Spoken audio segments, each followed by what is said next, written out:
Hey, guess what? Speaking of gun safety, they've come to a bipartisan agreement over gun safety. They both agree it's an issue? It's an issue, and we're going to do something that doesn't do anything. A group of 20 senators struck a bipartisan gun safety framework on Sunday, marking a significant breakthrough in Congress's attempt to address recent back-to-back mass shootings. In a Sunday morning statement, 10 senators in each party announced support for the deal. Senator Majority Leader Chuck Schumer blessed it. He blessed it. Don't resist the resistance, Jimmy. Vowing to put this bill on the floor as soon as possible. And President Joe Biden, he said, flim, flam, flock, blook. With a Brajak Barama.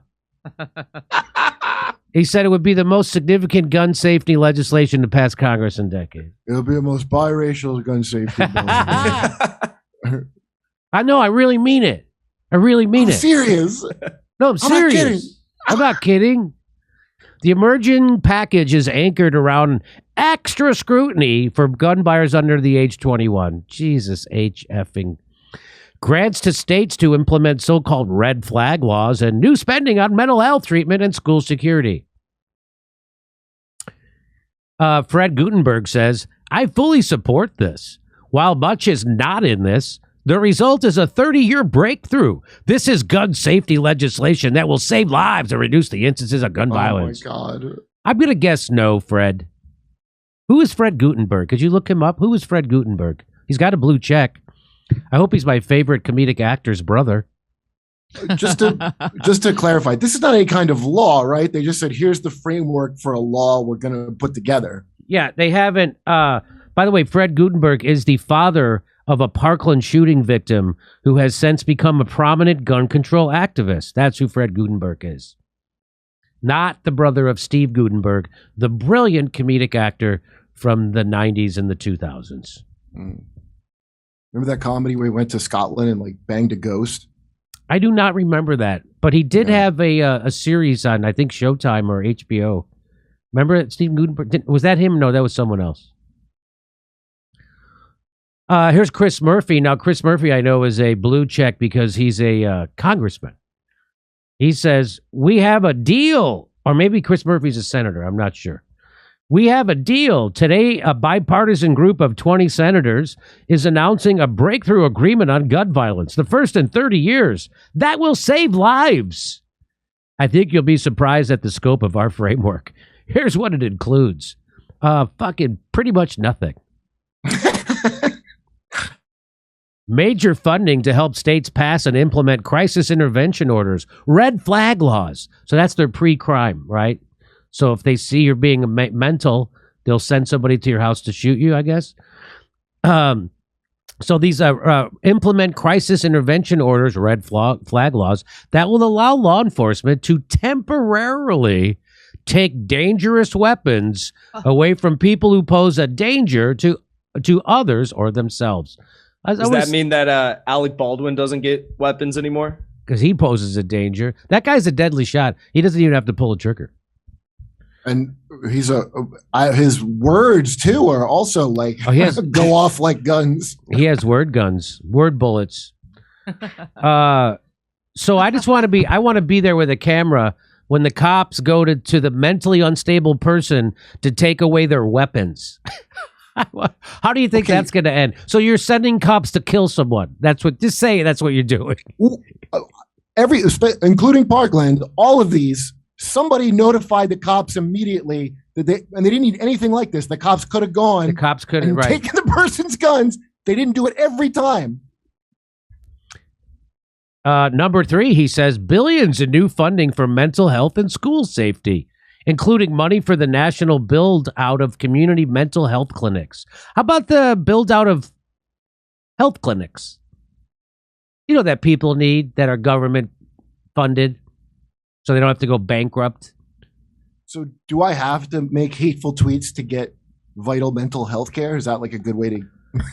I think like if you're depressed, therapist. If you're depressed, I think you should go online and threaten you're going to shoot up something, and then they'll send somebody to your house to give you mental health. Isn't that nice? But I can't keep all my guns. I knew without looking that this would include more funding for cops. And lo and behold, it does? Really? Let's see what he says.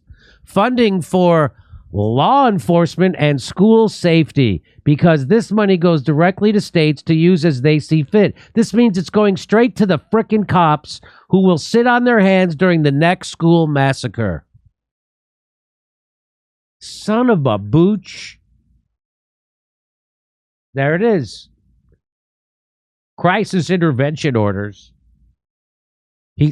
Stephen King says the Senate's proposed gun legislation is like putting a Band-Aid on a bullet wound. If they won't vote to raise the age at which a young person can purchase an AR-15, vote them out. Bipartisan gun legislation would not ban any guns, including semi-automatic rifles. It would not ban high-capacity magazines. It would not raise the age to buy a semi-automatic to 21. And it wouldn't require a frickin' background check. This bill does nothing. And by the way, that's Ken Clipperstein. He's the guy who lies about ivermectin and tried to pretend it was horse poison. Well, you know they do have background checks, right? That's not it. What it is the government has 72 hours to do the background check. And if they don't get back to you by then they have to give you the gun. And so the government doesn't, I guess if somebody gets by with that background check because it was that 72 hours or whatever it was expired and they didn't do it. So then they were talking about making it so, you know, like, or if you're like all gun people, their big fear of it was that they would like just never do the check and then you can't get the gun until the check's done. You know, like all that's all vague. It's all vague nonsense. I mean, it really is crazy. They're not gonna do really anything about it except probably go after people who tweet who don't have guns even. That's right. They're gonna give more money to cops and clamp down more on free speech on social media. That's what's going to happen. Nothing else is going to happen, and not one death will be prevented. This is potentially worse than nothing. It will have no measurable impact on gun violence. It will provide Republicans with cover to say they took action. And after it passes, the sense of urgency to pass truly effective legislation will decline by an order of magnitude. I will say this to you, Brandon, that I would add that it will provide Republicans and Democrats the cover to say they took action. Do you think Democrats want to take action? Democrats have complete control of government. They're not taking action. Why would they compromise if they weren't going to get some credit for this and how they took action? By the way, Brandon is a columnist and a board member of the Office of Community Police Oversight in Dallas, Texas. Flushing bridal shop worker says, in a vacuum, passing this bill is better than not passing it, but in reality, it makes real substantive change less likely because Republicans and Democrats can say we've already passed a comprehensive gun bill, and politically, it insulates Republicans from attack ads in November. That's why they passed it. That's why they got a bipartisan agreement. It doesn't just protect Republicans, it protects Democrats. It protects everybody, all the cowards in government. Now, I know there's a lot of people, like the gun thing. I've gone back and forth on guns. I was against guns, then I was for guns, and then I was against guns and for guns. And now I think they should all, here's where I come, because we're never going to get rid of them. So me saying ban guns isn't going to do anything. It's never going to happen. But I think maybe, like the rest of the world, we can license them. I think you need to have licensed guns. That's the least we could do.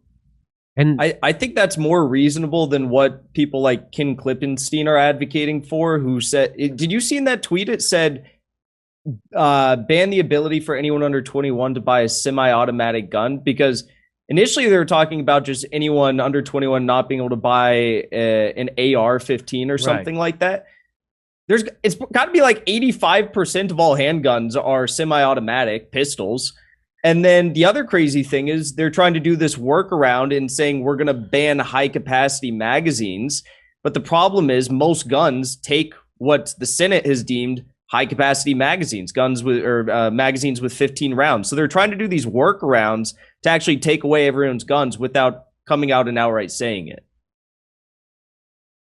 All I know is that they're owned by, Chris Rock said, why don't we make bullets really expensive? Like, make bullets cost $1,000 a piece.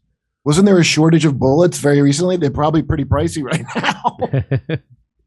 That would be one answer if you make bullets cost $1,000. By the way, that kid who shot up that school in Uvalde, I saw a video. I don't know if you gentlemen have seen it, where this guy walks through all the stuff that kid had bought, all the weapons and bullets, and he bought it all on credit. And it was like $10,000 worth of stuff.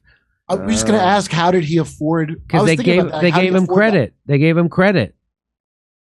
Yeah. And so he was able to get all that stuff without actually buying it. Yeah. Because if you're a loser, I mean, that stuff's pricey for like a loser to afford. When that guy started listing off the stuff he had bought, it was like, oh, this was $1,800. This was that. I'm like, holy shit. He bought it all in credit. Here, we're doing stand-up comedy in Los Angeles on June 11th, and then we're going to Chicago, Sacramento, and San Diego on July 16th for the taping of my new special. Go to jimmydorecomedy.com for a link for all tickets. See you there.